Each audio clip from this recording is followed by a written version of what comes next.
안녕하세요. 글로벌 셀러 창업연구소 이지수 강사입니다. 네, 오늘 영상은 이베이에서 셀러의 피드백 살펴보는 방법에 대해서 알아보도록 하겠습니다. 그러면 바로 시작해 보겠습니다. 자, 제가 오늘도 저번 영상과 똑같이 이 이베이 홈페이지, 메인 페이지 영상을 띄워 놓았는데요. 오늘도 이베이에 직접 들어가서 이베이에서 실제로 셀러들 피드백을 어떻게 확인하는지 보는 방법에 대해서 알아보도록 하겠습니다. 그러면 바로 이베이 접속해 보겠습니다. 자, 지금 제가 이베이 접속을 했는데요. 일단은 아무 상품이나 한번 제일 좀 싼 거를 한번 들어가서 상품을 하나 보도록 하겠습니다. 자, 여러분들이 이제 판매자의 입장에서 봤을 때와 구매자 입장에서 봤을 때 이 피드백을 어떻게 보는지가 좀 달라지는데요. 구매자 입장에서 피드백을 볼 때는 일단 이 피드백 숫자 보고 그 다음에 이 피드백 퍼센트 정도를 확인하고 이 셀러의 신뢰도나 내가 이 사람한테 믿고 구매를 할 수 있는지 여부에 대해서 판단을 하게 됩니다. 그리고 판매자의 경우에는 사실 상품 페이지를 들어오거나 혹은 이 사람의 피드백을 봤을 때 내가 이 상품을 사려고 들어온 게 아니라 이 셀러가 판매를 어떻게 하고 있는지, 이 사람은 뭐 돈은 잘 벌고 있는지, 뭐 이 사람의 상품이 좀 가격이 저렴한지 비싼지, 뭐 경쟁력은 얼마나 있는지, 이런 시장 조사와 관련된 부분을 확인을 하기 때문에 이 서로 바라보는 관점이 좀 다릅니다. 그래서 고객의 경우에는 사실 상세 피드백 내역까지는 잘 확인은 안 하고요. 그냥 단순하게 좀 어느 정도 판매 건수가 있는지 이 피드백 건수로 확인을 하고 그 다음에 이 포지티브 피드백 퍼센트가 어떻게 되는지 정도만 이제 확인을 하는데요. 셀러의 경우에는 좀 더 디테일한 이런 조사가 필요합니다. 그래서 이 단순하게 피드백 누적 숫자나 이 피드백 받은 퍼센트만 보는 게 아니라 이 피드백 숫자를 클릭을 해서 이 셀러의 상세 피드백 내역도 확인을 해보시는 게 좋습니다. 자, 그러면 저랑 같이 이 셀러의 상세 피드백 내역을 보도록 하겠습니다. 우선 가장 먼저 볼 거는 뭐 이 사람의 아이디와 뭐 지금까지 받은 누적 피드백 숫자, 그리고 최근 1년 동안 받은 포지티브 피드백 퍼센트를 확인할 수가 있죠. 그리고 이베이에서 이 셀러의 개인정보를 볼 수 있는 건 이게 전부입니다. 어느 국가 출신인지, 그 다음에 가입일이 언제인지, 16년 7월 20일이니까 16년이면 17, 18, 19, 20년 7월 달이니까 지금 딱 4년차 되는 셀러네요. 피드백 퍼센트는 사실 좀 낮은 편입니다. 대부분 98%나 99% 정도의 이제 포지티브 피드백 퍼센트를 보여주고 있는데 이 중국 셀러 같은 경우에는 피드백 퍼센트는 약간 낮은 퍼센트라고 보시면 되겠고요. 자, 근데 지금 이제 시장 조사를 하실 때 단순하게 이 누적 피드백 숫자만 보고 10,000개다 라고 봤을 때는 사실 좀 10,000개면 피드백을 많이 받은 편에 속하죠. 그래서 이 셀러는 정말 지금 잘 하고 있는 셀러구나 그냥 이렇게 판단하고 넘어가시는 분들도 있는데 사실 여기서 끝나면 안 되고요. 실제로 최근에 받은 피드백 숫자가 얼마나 되고 있는지, 그래서 현재도 이 사람이 잘 판매를 하고 있는 건지 확인을 해 보실 필요가 있습니다. 자, 이제 내려서 피드백 레이팅을 보면 이제 여기에 최근 받은 피드백 숫자가 나오죠. 뭐 한 달, 6달, 그 다음에 1년을 기준으로 해서 피드백을 몇 개 정도를 받았는지를 바로 확인을 할 수가 있죠. 지금 최근 한 달 동안은 약 170건을 받았고 6개월로 했을 때는 약 700건을 좀 넘는 피드백을 받았고, 그 다음에 최근 1년 동안은 이제 약 한 1800건 정도, 1800에서 1900 사이 정도의 피드백을 받았는데, 자, 그러면 이 셀러는 한 달 기준으로 봤을 때 약 170건을 판매를 한 게 맞는 걸까요? 그렇진 않습니다.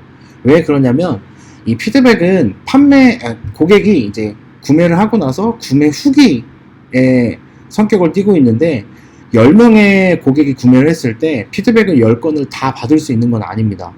예를 들어서 10명 중에 1명도 안 줄 수도 있고요. 뭐 1명이나 2명이 준다든지 혹은 뭐 4명, 5명만 준다든지 이렇게 판매된 건수의 전체 판매 건수의 일부분만 피드백을 받을 수 있기 때문에 저 같은 경우는 시장 조사를 할 때 이 사람이 받은 피드백 건수가 지금 한 170건 정도다. 그러면 저는 여기에 곱하기 3에서 혹은 4, 5 정도까지 곱합니다.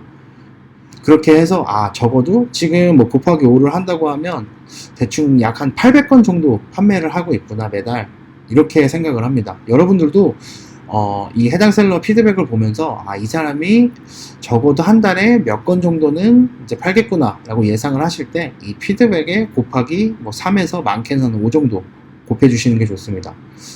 저 같은 경우에도 피드백 회수율을 생각해 보면 한 20에서 30% 사이 정도라고 봅니다. 그래도 저는 좀 피드백을 좀 달라고 요청도 많이 하고 그러는데, 그럼에도 막 그렇게 막 40, 50%대까지 나오진 않고요. 한 20%에서 30% 정도의 회수율을 보이고 있습니다. 그래서 정말 보수적으로 봤을 때는 곱하기 3 정도, 한 평균적으로 곱하기 4나 5 정도 해주시면 이 셀러의 이제 한 달 평균 판매 건수를 좀 어렴풋이나마 확인을 해볼 수가 있습니다. 그래서 이제 보면 최근 1년 동안은 판매가 좀 더 줄어든 것 같아요. 왜냐면 지금 4년 동안 11,000건인데 대략 한 1년에 한 2,500건 정도죠. 1년에 2,500건 정도인데 최근 1년은 사실 뭐 2,500건에 못 미치기 때문에 최근에는 판매가 좀 저조했다고 볼 수가 있습니다. 자, 그리고 우측에 이제 DSR, 이제 디테일드 셀러 레이팅을 보면 4가지 이제 평가 기준이 있죠. 어큐레이트 디스크립션은 이제 상품과 상세 설명이 일치하는지 여부를 확인하는 항목이고요. 그 다음에 리즈너블 shipping 코스트는 배송비는 적절했는지에 대한 항목, 그 다음에 shipping 스피드는 배송 기간에 대한 항목, 그 다음 커뮤니케이션은 고객과 셀러와의 이 대화가 원활했는지에 대한 항목입니다. 이 4가지 기준을 평가를 세부적으로 하게 되어 있는데, 지금 보면 받은 숫자가 좀 차이가 있죠. 숫자에 클릭을 해보면 지금 리즈너블 shipping 코스트는 만점입니다. 왜 만점이냐면 무료 배송이면 자동으로 이 리즈너블 shipping 코스트는 만점을 받게 되어 있습니다. 그래서 이게 이 1715건으로 제일 많기도 하고 이제 점수도 만점이고요. 나머지를 보면 커뮤니케이션은 5점 만점에 4.8점, 그 다음에 shipping 스피드는 4.7, 어큐레이트 디스크립션도 4.7, 이 2가지 항목이 이제 점수가 가장 낮은데요. 이제 보면 그럴 수밖에 없는 항목들입니다. 이제 보면 배송 기간, 이제 해외 배송이기 때문에 특히 이제 중국이나 홍콩, 대만에서 보내는 배송은 같은 일반 배송, 같은 저렴한 배송이라 하더라도 기간이 좀 더 오래 걸립니다. 그 국가 현지 내에서 이동하는 기간도 오래 걸리고 이제 해외로 출발하는 것도 오래 걸리고 해서 이 중국 셀러 같은 경우에는 배송 점수는 좀 낮게 평가를 받고 있는 편입니다. 그리고 이제 디스크립션 점수가 낮은 거는 아마 제품의 품질이 그렇게 좋지는 않은 상품들이 좀 많이 포함되어 있다라고 추측을 해볼 수 있겠죠. 지금 제가 이 셀러의 스토어를 들어가 보지 않아도 이렇게 평가 기준만 봐도 이 셀러는 좀 이럴 수 있겠구나 하는 추측 정도는 해보실 수 있습니다. 물론 들어가 봤을 때 뭐 다를 수도 있긴 하지만 이렇게 추측을 해볼 수는 있겠죠.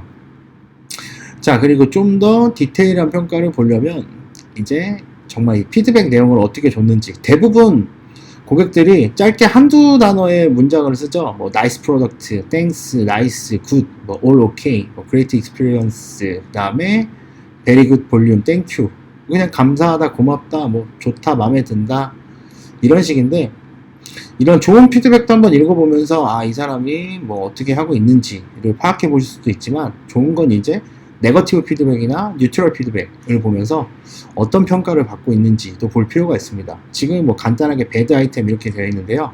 여기서 이렇게 페이지를 내려가면서 보는 것도 좋지만 이 위에 보면 네거티브 이렇게 되어 있는데 최근 6개월 기준으로 한번 볼까요? 네거티브 37건에 대한 세부 항목을 보면 여러 가지 내용들이 있죠. 그리고 특히 네거티브에 관련된 이 평가 문구는 좀 깁니다. 마음에 들고 좋을 때는 그냥 좋습니다, 뭐 배송 빨라요, 이 정도인데 이제 마음에 안 드는 경우에는 마음에 안 드는 이유를 좀 자세하게 써놓는 경우가 있습니다. 뭐 디퍼런트 모델이다, 그 다음에 아이템이 이미지와 상세 이미지와 다르다, 뭐 카메라가 작동하지 않는다, 뭐 배송이 늦게 오고, 뭐 우체국에서 추가 비용을 내라고 했다, 뭐 이런 것도 있고, 뭐 디스크립션이 잘못됐다, 거의 비슷한 것 같죠? 4K 모델을 샀는데 노멀 버전을 받았다. 그 다음에 이 셀러 믿을 수 없다. 등등 여러 가지가 있는데요. 사실 저는 이베이 셀러이기 때문에 이걸 보면서 다 고지것대로 무조건 셀러가 잘못했다고 보지는 않아요. 뭐 물론 이런 건 조금 좀 셀러가 억울하겠다 하는 부분도 지금 벌써 조금씩 보이는데, 뭐 예를 들어서 뭐 우체국에서 뭐 이 금액을 더 지불하라고 했다. 이건 아마 재발송 비용일 가능성이 높다고 봅니다. 뭐 착불로 보내지는 않았을 거고요. 한번 갔다가 없어서 다시 이제 혹은 뭐 우체국에서 보관하고 있는 비용을 이제 지불했다든지, 아마 그 고객이 집에 없어서 이제 다시 리턴돼서 돌아가서 그걸 다시 찾으려고 했을 때 비용인 것 같고요. 이거는 사실 셀러의 책임이라고 보기에는 조금 아쉽죠. 그리고 뭐 이제 셀러가 실수를 해서 4K를 보냈어야 되는데 노말 상품을 보낸 거죠. 이건 사실 셀러가 잘못한 건 맞지만 뭐 믿을 수 없는 셀러다라고 보기에는 좀 실수인데 좀 아쉬운 부분도 있죠. 저 같은 경우도 이렇게 5배송을 보내는 경우가 있어요. 뭐 검은색을 주문했는데 흰색을 보냈다든지. 그래서 고객이 그냥 사실 이렇게 피드백을 남기기보다 저한테 이제 먼저 문의를 하는 경우가 대다수예요. 그러면 저는 다시 보내주겠다. 뭐 정말 비싼 상품의 경우에는 그 원래 상품을 나한테 다시 보내달라 이렇게 요청을 하고요. 좀 저렴한 제품 같은 경우에는 그냥 그거 갖고 내가 새로운 상품 하나 더 보내주겠다 이렇게 하는 경우도 꽤 있습니다. 근데 제가 봤을 때 이 경우는 조금 더 유추를 해보면 잘못 받았다고 얘기를 했는데 셀러가 답변을 늦게 해줬거나 했을 때 이제 이 고객이 화가 나서 이 피드백을 이렇게 안 좋게 줬을 가능성이 좀 높습니다. 뭐 물론 그냥 셀러한테 말도 안 하고 바로 이렇게 썼을 가능성도 있기는 하지만요. 자, 이렇게 셀러의 피드백을 보는 방법을 오늘 알려드렸는데요. 단순하게 이렇게 피드백 누적 받은 숫자만 보지 마시고 이렇게 디테일하게 들어가서 이 셀러를 분석도 해보시고, 또 피드백만 보는 게 아니라 이렇게 스토어 링크 타고 들어가서 이 해당 셀러의 상품을 뭘 팔고 있는지, 뭐 공지사항 어떻게 만들었는지, 운영은 어떻게 하고 있는지 등등을 알아보시면서 시장 조사하실 때 좀 더 디테일하게 보실 수 있으셨으면 좋겠습니다. 자, 그래서 오늘은 이베이 피드백 살펴보는 방법에 대해서 알아보았고요. 오늘 영상 여기까지 하겠습니다. 감사합니다.